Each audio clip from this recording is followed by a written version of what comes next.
Hello बच्चों, कैसे हो मेरे यूनिवर्सिटी चैंपियंस। मेरा नाम है मोहित और मैं लेके आया हूँ आज बीए बीएससी फर्स्ट सेमेस्टर के भौतिक भूगोल के क्वेश्चन। तो अगर आपको ये वीडियो अच्छा लगे तो चैनल को सब्सक्राइब कर दीजिए और वीडियो को लाइक कर दीजिए। कल मैंने वीडियो के एनालिटिक्स देखे जिसमें मैंने देखा कि 99% लोगों ने आपने वीडियो देख लेते हो लेकिन आपने चैनल सब्सक्राइब नहीं कर रखा है, तो आप चैनल को ज़रूर सब्सक्राइब करें। आज शुरू करते हैं अपन पहले नंबर क्वेश्चन पे। धरातल एवं वायुमंडल के मध्य मिट्टी, वनस्पति एवं जीव जंतुओं की परत के रूप में विस्तृत संकीर्ण पट्टी क्या कहलाती है? तो ऑप्शन ए है स्थलमंडल कहलाती है, ऑप्शन बी है वायुमंडल कहलाती है, ऑप्शन सी है जीवमंडल कहलाती है, ऑप्शन डी है जलमंडल कहलाती है। तो धरातल और वायुमंडल के बीच के जो मध्य ये धरातल है और वायुमंडल के बीच में जो जो पट्टी मंडल होता है उसे क्या कहते हैं अपन? जीवमंडल कहते हैं। तो इस क्वेश्चन का जो सही आंसर है वो क्या है? ऑप्शन सी है। अब बढ़ते हैं अपन 2 नंबर क्वेश्चन पे। भौतिक भूगोल की प्रमुख शाखा नहीं है। ऑप्शन ए है समुद्र विज्ञान नहीं है, ऑप्शन बी है जलवायु विज्ञान नहीं है, ऑप्शन सी है भू आकृति विज्ञान नहीं है, ऑप्शन डी है जीव विज्ञान नहीं है। तो हम सब जानते हैं जो भौतिक भूगोल है उसके अंदर समुद्र विज्ञान, जलवायु विज्ञान और भू आकृति विज्ञान आते हैं, लेकिन जीव विज्ञान है ये विज्ञान की शाखा है। इसलिए इस क्वेश्चन का जो सही आंसर वो क्या है? ऑप्शन बी है।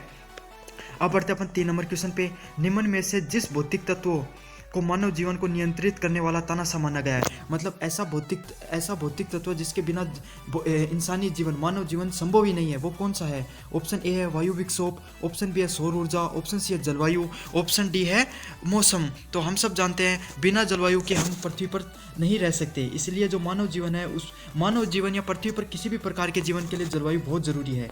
इसलिए इस क्वेश्चन का जो सही आंसर है वो क्या है? ऑप्शन सी है। अब बढ़ते अपन 4 नंबर क्वेश्चन के ऊपर। जोली के अनुसार प्रतिवर्ष नदियाँ कितनी ग्राम लवण सागरों में जमा करती है? मतलब जो जोली थे उन्होंने बताया कि कितना नमक, कितना लवण नदियाँ समुद्र के अंदर जमा करती हैं। ऑप्शन ए है 1.26 इंटू 10⁻22 ग्राम, ऑप्शन ए है 1.56 इंटू 10⁻14 ग्राम, ऑप्शन सी है 1.20 इंटू 10⁻21 ग्राम, ऑप्शन डी है 1.44 इंटू 10⁻11 ग्राम। तो हम सब जानते हैं जोली ने बताया था कि लगभग 1.44 इंटू 10 की पावर 11 ग्राम लगभग लवण है वो हर साल नदियाँ समुद्र में, सागरों में जमा करती हैं। अब बढ़ते अपन 5 नंबर क्वेश्चन में। भूवैज्ञानिक समय मापनी का सबसे छोटा विभाग है, मतलब भूवैज्ञानिकों के अनुसार जो समय की मापन की जो इकाइयां हैं उसमें सबसे छोटी इकाई कौन सी है? ऑप्शन ए है कल्प है, ऑप्शन बी है युग है, ऑप्शन सी है युगांतर है, ऑप्शन डी है महाकल्प है। तो जो भूवैज्ञानिकों ने जो सबसे छोटी समय की मापनी इकाई बताई वो कौन सी है? महाकल्प है। तो इस क्वेश्चन का जो सही आंसर होगा वो क्या होगा? ऑप्शन डी होगा। अब बढ़ते अपन 6 नंबर क्वेश्चन पे। मेसोजोइक कल्प के क्रेटियसियस युग में होने वाली घटना क्या थी? मतलब जो मेसोजोइक कल्प था उसमें जो क्रेटिशियस युग था उसमें कौन सी घटना हुई थी? ऑप्शन ए है पृथ्वी से चंद्रमा का अलग होना था, ऑप्शन बी विशाल सरीसृप आकाश में उड़ने वाले जीवों का साम्राज्य का खत्म होना था, ऑप्शन जी है जलवायु विस्फोट होना था, ऑप्शन डी है 33 सागर का हिमालय के रूप में बदल जाना था। तो हम जाते हैं जो मेसोजोइक कल्प है, जो क्रेटिस युग में कौन सी घटना हुई थी? पृथ्वी से चंद्रमा अलग हो गई थी। तो इस क्वेश्चन का जो सही आंसर वो क्या है? ऑप्शन ए है। अगर दोस्तों आपको ये वीडियो अच्छा लग रहा है तो ये वीडियो अपने दोस्तों के साथ ज़रूर शेयर करें और चैनल को ज़रूर सब्सक्राइब कर दीजिए। आप सभी लोग वीडियो देख लेते हो लेकिन चैनल को सब्सक्राइब नहीं करते हो, तो चैनल को ज़रूर सब्सक्राइब करें। क्रिएट मंडल से संबंधित क्या है? ऑप्शन ए है चंद्रमा है, ऑप्शन बी है बृहस्पति है, ऑप्शन सी है शुक्र है, ऑप्शन डी है सूर्य है। तो हम सब जानते हैं जो क्रिएट मंडल है या जिसे इंग्लिश में कोरोना भी कहा जाता है उससे संबंधित क्या है? ऑप्शन सूर्य से संबंधित है। जो किरीट मंडल है ये समुद्र की परत होती है। अब बढ़ते हैं 8 नंबर क्वेश्चन पे। ऐसा कौन सा ग्रह है जो सूर्य के पश्चिम से पूर्व दिशा की बजाय पूर्व से पश्चिम की ओर भ्रमण करता है? मतलब जो सारे ग्रह हैं वो पश्चिम से पूर्व दिशा की तरफ घूमते हैं, लेकिन ऐसे 2 कौन से ग्रह हैं जो पूर्व से पश्चिम की तरह अपना भ्रमण पूरा करते हैं? ऑप्शन ए है बुध और मंगल, ऑप्शन बी है शुक्र और अरुण, ऑप्शन सी है शुक्र और मंगल, ऑप्शन डी है बृहस्पति और बुध। तो हम सब जानते हैं जो शुक्र और अरुण जो नाम के जो 2 ग्रह हैं ये उल्टा घूमते हैं, पूर्व से पश्चिम दिशा की ओर घूमते हैं। तो इस क्वेश्चन का जो सही आंसर है वो क्या होगा? ऑप्शन बी होगा। किस ग्रह को पृथ्वी का जुड़वा ग्रह कहा गया है? ऑप्शन ए है मंगल को कहा गया है, ऑप्शन बी है शुक्र को कहा गया है, ऑप्शन सी है बुध को कहा गया, ऑप्शन डी है शनि को कहा गया। तो हम सब जानते हैं जो पृथ्वी के एकदम पास वाला ग्रह है वो कौन सा है? शुक्र है। तो इसीलिए और ये इससे छोटा ग्रह भी है इसलिए इसको जुड़वा ग्रह कहा गया। तो इस क्वेश्चन का जो सही आंसर है वो क्या है? ऑप्शन बी है। अब बढ़ते हैं अपन क्वेश्चन नंबर 10 के ऊपर। प्रकाश वर्ष के सूर्य की प्रकाश की किरणें कितनी दूरी पार कर लेती हैं एक प्रकाश वर्ष में? ऑप्शन ए है 9500 अरब किलोमीटर दूरी पार कर लेती हैं। ऑप्शन बी है 15 किलोमीटर की दूरी पार कर लेती हैं। ऑप्शन सी 9800 अरब किलोमीटर की दूरी पार कर लेती हैं। ऑप्शन डी है 100 करोड़ किलोमीटर की दूरी पार कर लेती हैं। तो एक प्रकाश वर्ष में लगभग 9500 अरब किलोमीटर की दूरी सूर्य की किरणें पार कर लेती हैं। जो प्रकाश वर्ष है वो समय की मापन दूरी है एक। अब बढ़ते अपन 11 नंबर क्वेश्चन पे। निम्नलिखित में से कौन सा एक ग्रह सूर्य का सबसे निकटवर्ती ग्रह है तथा देखते हुए अंगारों के समान लाल चमकता हुआ दिखाई देता है? मतलब पृथ्वी के सबसे निकटतम ग्रह कौन सा है और वो एक लाल कलर का अंगारे की तरह चमकता हुआ दिखाई देता है? तो जो ऑप्शन ए है वो कौन सा? शुक्र है। ऑप्शन सी है वो शनि है। ऑप्शन सी है मंगल ग्रह। ऑप्शन डी है कुबेर है। तो हम सब जानते हैं लाल ग्रह के नाम से किसको जानते हैं अपन? मंगल ग्रह को जानते हैं। तो इस क्वेश्चन का जो सही आंसर है वो क्या होगा? ऑप्शन सी होगा। अब बढ़ते हैं 12 नंबर क्वेश्चन पे। देवतारक सिद्धांत से संबंधित है, मतलब देवतारक सिद्धांत किसने दिया था? ऑप्शन ए कांट ने दिया था। ऑप्शन सी है बी है ओटो सिमट ने दिया था। ऑप्शन सी है लाप्लास ने दिया था। ऑप्शन डी है जेम्स जिन्स ने दिया था। तो जो देवतारक का सिद्धांत है वो किसने दिया था? जेम्स जिन्स ने दिया था। तो इस क्वेश्चन का जो सही आंसर है वो क्या होता है? ऑप्शन डी है। मैंने नीचे सिद्धांत भी लिख दिया है। अगर आप कोई पीडीएफ डाउनलोड करनी है तो आप टेलीग्राम ग्रुप को कमेंट बॉक्स से ज्वाइन कर लीजिए। अब बढ़ते अपन 13 नंबर क्वेश्चन पे। निहारिका परिकल्पना के विपरीत चेम्बरलेन ने सन 1905 में पृथ्वी की उत्पत्ति के संबंध में जिस परिकल्पना को प्रस्तुत किया वह है क्या है? मतलब जो निहारिका परिकल्पना के विपरीत के उलट जाकर चेम्बरलेन ने क्या बताया था? ऑप्शन ए है ग्रहाणु परिकल्पना के बारे में बताया था। ऑप्शन बी है ज्वारीय परिकल्पना के बारे में बताया था। ऑप्शन सी है वायव्य परिकल्पना के बारे में बताया था। ऑप्शन डी है अंत तारक और धूल परिक्रमा के बारे में बताया था। तो हम सब जानते हैं जो चेम्बरलेन है उन्होंने किसका बताया था? ग्रहाणु परिकल्पना के बारे में बताया था। तो इस क्वेश्चन का जो सही ऑप्शन है वो क्या है? ऑप्शन ए है। अब बढ़ते अपन 14 नंबर क्वेश्चन पे। मुझे पदार्थ दो, मैं पृथ्वी की उत्पत्ति करके दिखाऊंगा। ये कथन किसके नाम से है? मतलब किस व्यक्ति ने बताया था कि अगर आप मुझे कोई एक पदार्थ दोगे तो मैं उससे से भी एक पृथ्वी का निर्माण कर सकता हूँ? ऑप्शन ए है वेगनर ने बताया था। ऑप्शन बी है डेली ने बताया था। ऑप्शन सी है सेल्सबरी ने बताया था। ऑप्शन डी है कांट ने बताया था। तो हम सब जानते हैं जो कांट है उन्होंने ये बताया था कि अगर आप कोई एक पदार्थ दो तो मैं उससे भी एक पृथ्वी का निर्माण कर सकता हूँ। तो इस क्वेश्चन का जो सही ऑप्शन है वो क्या है? ऑप्शन डी है। अब बढ़ते अपन 15 नंबर क्वेश्चन पे। गुरुमंडल की गहराई कितनी है? ऑप्शन ए है भूपटल से 100 किलोमीटर की गहराई तक। ऑप्शन बी है 100 किलोमीटर से 2200 किलोमीटर की गहराई तक। ऑप्शन सी है 100 किलोमीटर से 4000 किलोमीटर की गहराई तक। ऑप्शन डी है 2800 किलोमीटर से भूकेंद्र तक। तो हम सब जानते हैं जो भूमंडल की जो गहराई है वो कितनी होती है? 2800 किलोमीटर तक 2800 किलोमीटर से भूकेंद्र तक जाती है। तो इस क्वेश्चन का जो सही आंसर है वो क्या? ऑप्शन डी है। अब बढ़ते अपन 19 नंबर क्वेश्चन पे। स्वेस के अनुसार सियाल का घनत्व कितना है? मतलब जो सियाल परत होती है पृथ्वी की उसका घनत्व कितना है स्वेस के अनुसार? ऑप्शन ए है 2.9। ऑप्शन बी है 3.4। ऑप्शन सी है 2.8। ऑप्शन डी है 3.5। तो स्वेस ने कितना बताया था? सियाल का घनत्व है 2.9।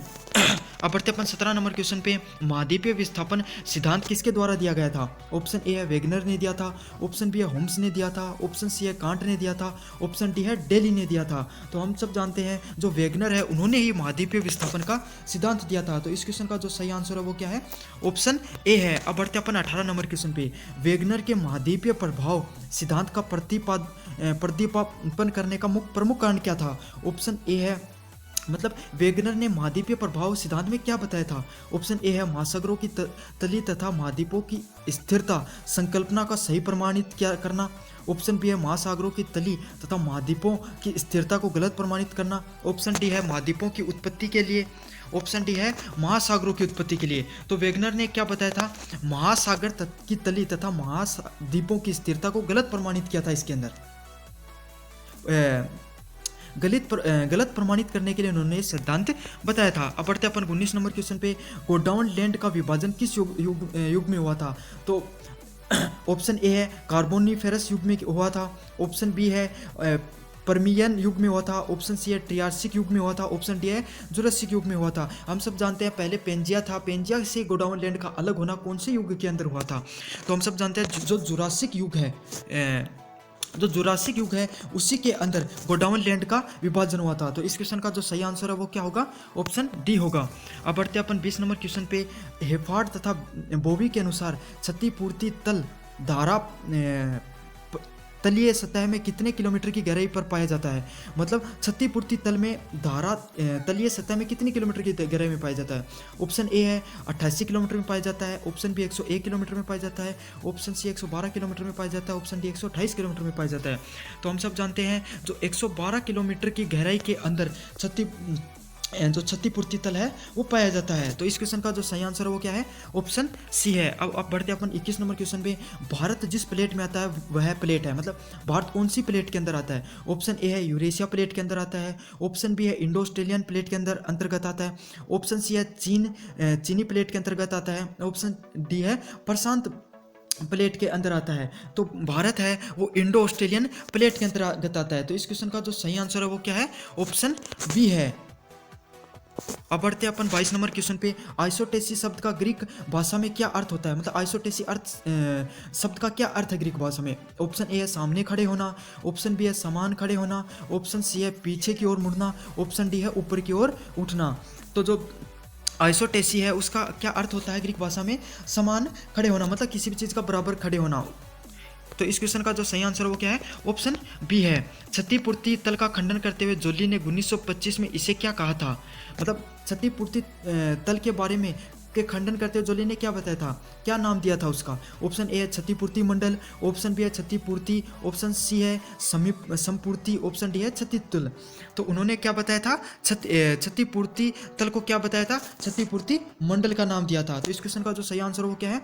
ऑप्शन ए है। अब बढ़ते अपन 24 नंबर क्वेश्चन पे। कौन सी पर्वत श्रृंखला सबसे प्राचीनतम है?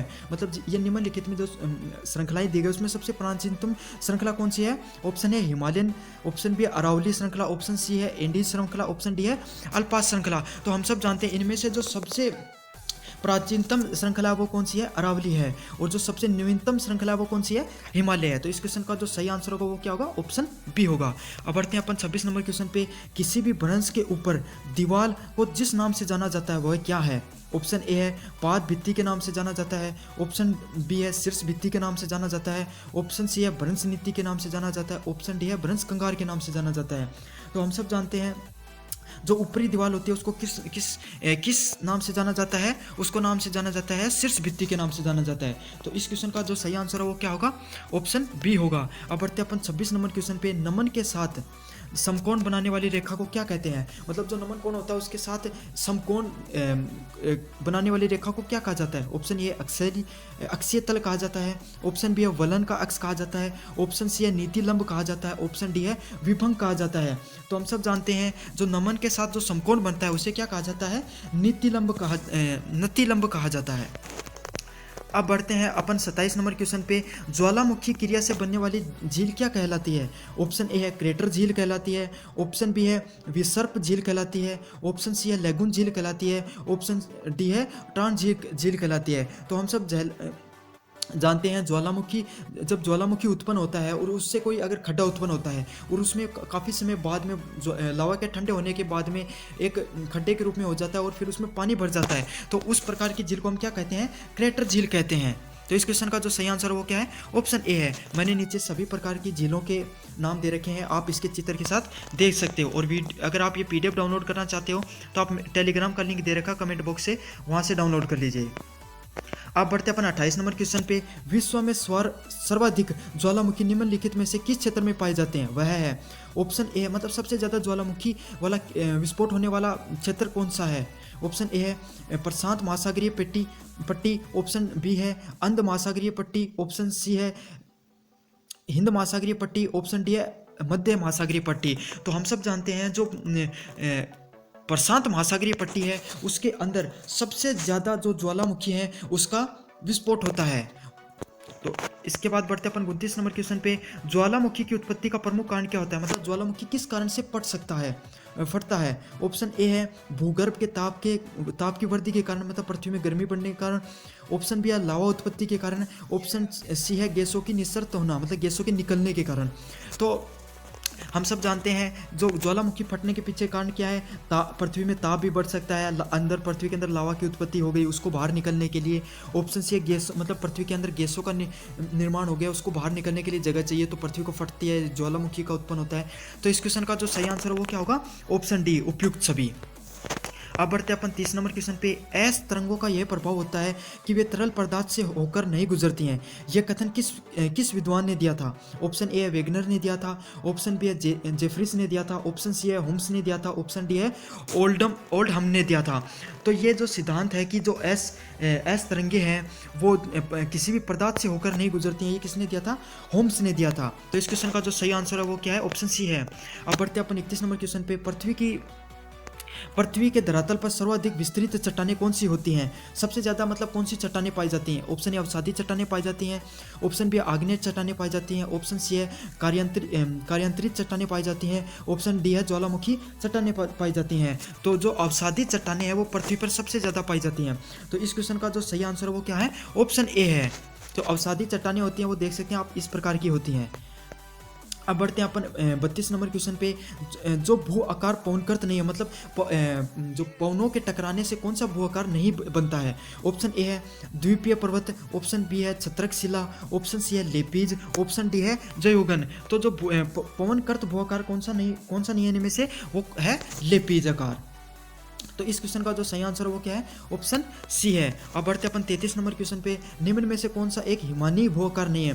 मतलब इन सभी जो आकार दे रखे हैं इनमें से कौन सा हिमानी मतलब ग्लेशियर के द्वारा नहीं बनता है? ऑप्शन ए है अरेत गिरिसर्प, ऑप्शन बी है विसर्प, ऑप्शन सी है सर्क, ऑप्शन डी है रोस मटने। तो इनमें से जो विसर्प जो आकार होता है वो एक हिमानी से नहीं उत्पन्न होता है। तो इस क्वेश्चन का जो सही ऑप्शन है वो कौन सा है? ऑप्शन बी है। अब बढ़ते हैं अपन 34 नंबर क्वेश्चन पे। लेपीज का निर्माण निम्न में से किसके कारण होता है? मतलब जो लेपीज भू आकार होता है वो किस कारण से बनता है? ऑप्शन ए है भूमिगत जल के कारण बनता है, ऑप्शन बी है पवनों के कारण बनता है, ऑप्शन सी नदी के कारण बनता है, ऑप्शन डी है हिमानी के कारण बनता है। तो जो लेपीज होता है उसका निर्माण किस कारण से होता है? भूकार का भूमिगत जल के कारण होता है। अब बढ़ते हैं अपन 35 नंबर क्वेश्चन पे। पलाया झील का निर्माण कैसे होता है? ऑप्शन ए है हिमनद अपर्दन के कारण होता है, ऑप्शन बी है वायु अपर्दन के कारण होता है, ऑप्शन सी है नदी निक्षेप के कारण होता है, ऑप्शन डी है उपयुक्त में से कोई नहीं। तो हम सब जानते हैं जो पलाया झील होती है, पलाया झील का निर्माण किस कारण होता है? रेगिस्तान के अंदर जब कोई एक खड्डा बन जाता है और उसके अंदर जब पानी का भराव होता है उस कारण पलाया झील का निर्माण होता है। तो इसमें से जो सही आंसर है वो कोई सा भी नहीं है। तो इस क्वेश्चन का जो सही आंसर होगा वो क्या होगा? ऑप्शन डी होगा। अब बढ़ते अपन 36 नंबर क्वेश्चन पे। सागरीय जल के अपवर्तन कार्य द्वारा निर्मित स्थलाकृति होती है, मतलब सागरीय जल के कारण कौन सी स्थलाकृति बनती है? ऑप्शन ए है तटीय कंदराएं बनती हैं, ऑप्शन बी है पलायों का निर्माण होता है, ऑप्शन बी है बजादा का निर्माण होता है, ऑप्शन डी है बोल्सन का निर्माण होता है। तो सागरीय जल के कारण कौन सी बनती है? बजादा का निर्माण होता है। तो इस क्वेश्चन का जो सही आंसर है वो क्या है? ऑप्शन सी है। अब बढ़ते हैं 37 नंबर क्वेश्चन पे। निम्नलिखित में से वह कौन सा कटाव है जिसे घाटी कटाव के नाम से भी जाना जाता है? ऑप्शन ए है अवनालिका कटाव, ऑप्शन बी है नदी तटीय कटाव, ऑप्शन सी है छल छपाना कटाव, ऑप्शन डी है सरिता अपवर्तन। तो जो अवनालिकाएं का जो कटाव होता है उसे घाटी कटाव के नाम से भी जाना जाता है। तो इस क्वेश्चन का जो सही आंसर है वो क्या है? ऑप्शन ए है। अब बढ़ते अपन 38 नंबर क्वेश्चन पे। निम्नलिखित में से जिसे मृदा अपवर्तन सबसे अधिक होता है, मतलब मृदा का कटाव सबसे ज्यादा किसके कारण होता है? कौन सी कृषि के कारण होता है? ऑप्शन ए है बगान कृषि के कारण, ऑप्शन बी है मिश्रित कृषि के कारण, ऑप्शन सी है स्थानांतरित कृषि के कारण, ऑप्शन डी है भूमध्य सागरीय कृषि के कारण। हम सब जानते हैं जो स्थानांतरित कृषि है उसके कारण जो सबसे ज्यादा मृदा अपवर्तन होती है। तो इस क्वेश्चन का जो सही आंसर है वो क्या है? ऑप्शन सी है। अब बढ़ते हैं अपन 39 नंबर क्वेश्चन के ऊपर। वायुमंडल में ऑक्सीजन की कितनी मात्रा है? ऑप्शन ए है 21%, ऑप्शन बी है 78%, ऑप्शन सी है 71%, ऑप्शन डी है 29%। तो हम सब जानते हैं जो पृथ्वी है, जो वायुमंडल है उस पर जो ऑक्सीजन की मात्रा है वो कितनी है? 21% है। और सबसे ज़्यादा किसकी मात्रा है? नाइट्रोजन की, वो कितनी है? 78% है। अब बढ़ते अपन 40 नंबर क्वेश्चन पे। ओजोन मंडल का विस्तार कितना है? ऑप्शन ए है 32 से 80 किलोमीटर की ऊंचाई पर, ऑप्शन बी है 660 किलोमीटर की ऊंचाई पर, ऑप्शन सी है 80 से 660 किलोमीटर की ऊंचाई पर, ऑप्शन डी है 13 से 32 किलोमीटर की ऊंचाई पर।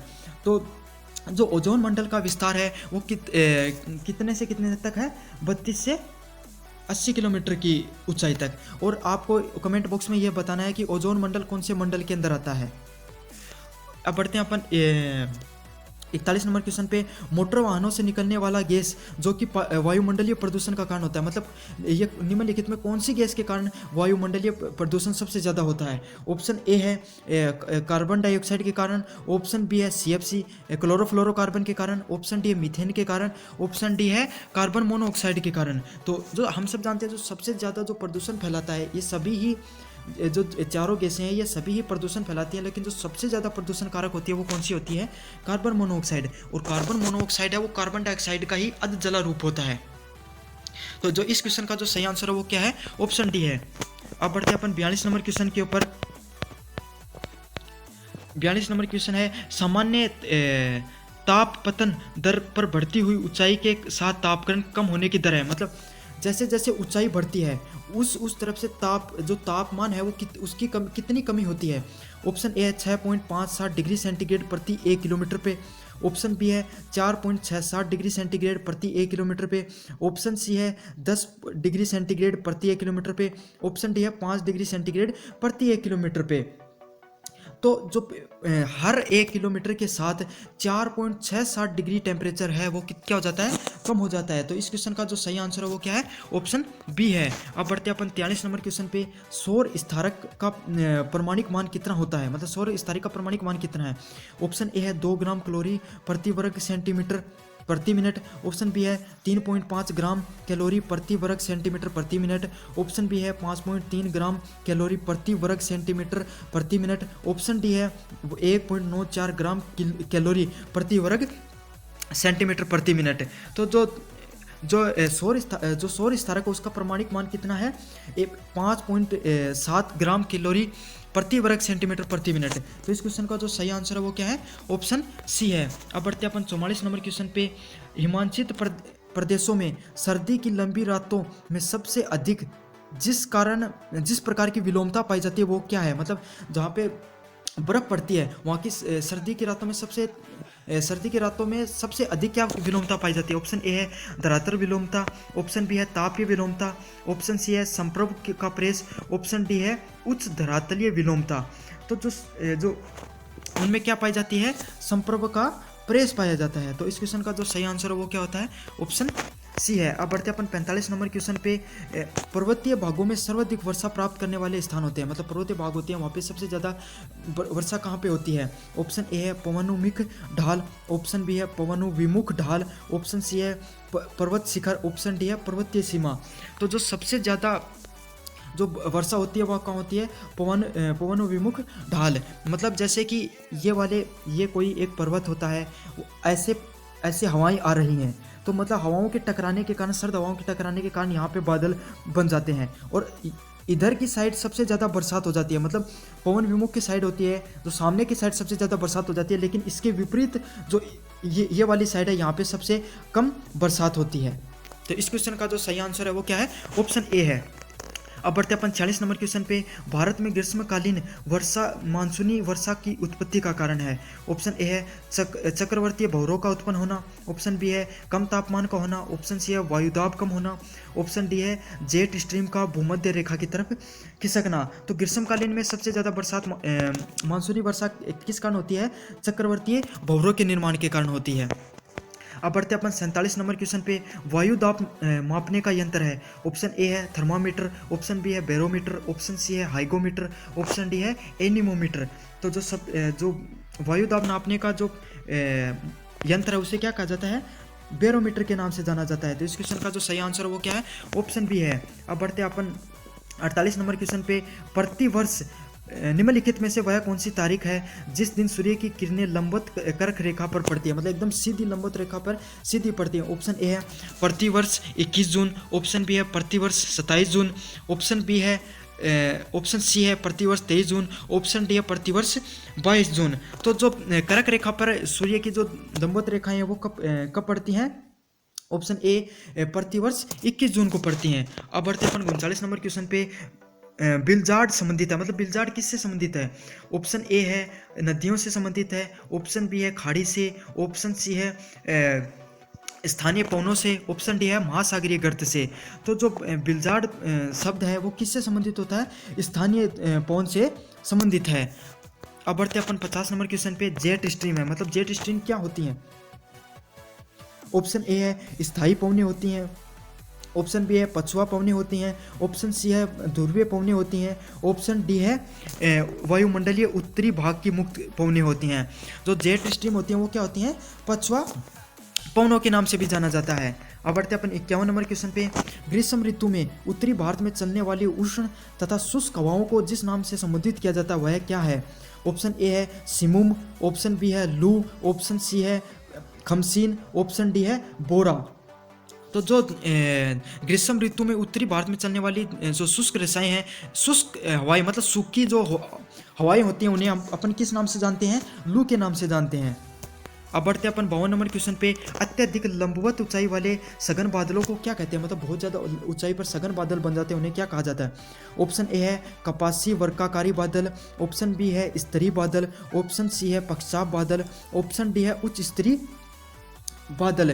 तो जो बहुत अत्यधिक लंबवत ऊंचाई पे जो सघन बादल होते हैं उन्हें किस नाम से जाना जाता है? पक्षाप बादलों के नाम से जाना जाता है। तो इस क्वेश्चन का जो सही आंसर है वो क्या? ऑप्शन सी है। अब बढ़ते अपन 53 नंबर क्वेश्चन पे। उष्ण मानसूनी जलवायु प्रदेशों में सम्मिलित नहीं है, मतलब उष्ण मानसूनी जलवायु इनमें से किसमें नहीं है? ऑप्शन ए है उत्तरी पूर्वी ऑस्ट्रेलिया में, ऑप्शन बी है मालागासी में, ऑप्शन सी है फिलीपींस में, ऑप्शन डी है जापान के अंदर। तो जो जापान है वहाँ पे उष्ण मानसूनी जलवायु नहीं पाई जाती है। तो इस क्वेश्चन का जो सही आंसर है वो क्या है? ऑप्शन डी है।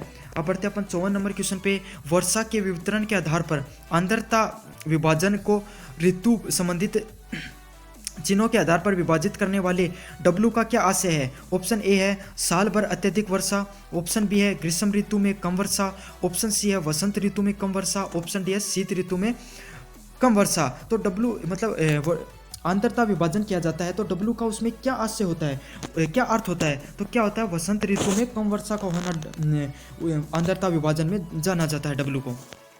अब बढ़ते हैं अपन 55 नंबर क्वेश्चन पे। कोपोन के जलवायु विभाजन के अनुसार भारत की कौन सी जलवायु है?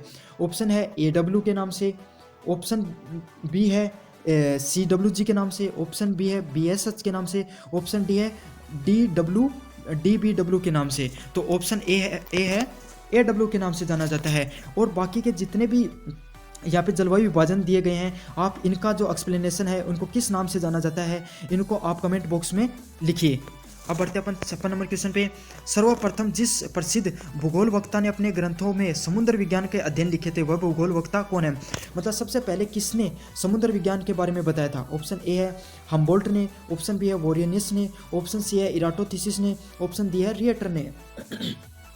जो सबसे पहले किसने बताया था? वोरियनेसिस ने। तो इस क्वेश्चन का जो सही आंसर है वो क्या है? ऑप्शन बी है। सागरों में उच्च लवणता पाई जाती है। Option A 20 degree 40 minute, option B है 25 मिनट 45 मिनट दक्षिणी अक्षांशों के मध्य, ऑप्शन सी है 40 डिग्री उत्तरी अक्षांशों के मध्य, ऑप्शन डी है विषुवत रेखा पर। तो जो सागर होते हैं, महासागर हैं, समुद्रों के अंदर सबसे ज़्यादा लवणता या खारापन कहाँ पाया जाता है? वो पाया जाता है 20 डिग्री और 40 मिनट उत्तरी अक्षांश के मध्य में पाया जाता है। तो इस क्वेश्चन का जो सही आंसर है वो क्या है? ऑप्शन ए है। अब बढ़ते हैं अपन 58 नंबर क्वेश्चन पे। निम्न में से जिस सागर में न्यूनतम तापमान रहता है वह कौन सा है? ऑप्शन ए है बोरिंग सागर में सबसे ज़्यादा न्यूनतम तापमान रहता है, ऑप्शन बी है काला सागर, ऑप्शन सी है श्वेत सागर, ऑप्शन डी है कैस्पियन सागर। तो जो हम सब जानते हैं जो श्वेत सागर है उस पर सबसे ज़्यादा न्यूनतम तापमान रहता है। तो इस क्वेश्चन का जो सही आंसर वो क्या है? ऑप्शन सी है। अगर आप अभी तक वीडियो देख रहे हो इसका मतलब आपको वीडियो अच्छा लग रहा है। तो अगर अभी तक आपने चैनल को सब्सक्राइब नहीं किया तो आप चैनल को ज़रूर सब्सक्राइब कर दीजिए, अपने वीडियो को ज़रूर से ज़रूर लाइक कर दीजिए और अपने दोस्तों को अपना ये जो वीडियो है वो ज़रूर शेयर कीजिए। आपका एक शेयर आपके दोस्त को बहुत मदद कर सकता है। अब बढ़ते हैं आप 49 नंबर क्वेश्चन पे। वलयाकार भित्ति का निर्माण किससे संबंधित है? वह है मतलब वलयाकार भित्ति का निर्माण किसके कारण होता है? ऑप्शन ए है भूमिगत जल के कारण होता है, ऑप्शन बी है हिमनदी के कारण होता है, ऑप्शन सी है चक्रवात के कारण होता है, ऑप्शन डी है मूंगे के कारण होता है। तो जो वलयाकार भित्ति है उसका निर्माण किसके कारण होता है? मूंगे के कारण होता है। इस क्वेश्चन का जो सही आंसर है वो क्या है? ऑप्शन डी है। अब बढ़ते अपन 60 नंबर क्वेश्चन पे। कन्नारी की जो ठंडी धाराएं कहाँ पाई जाती हैं?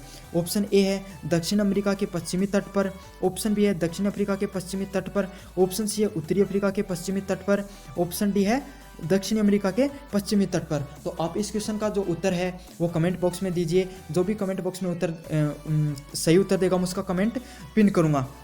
धन्यवाद बच्चों।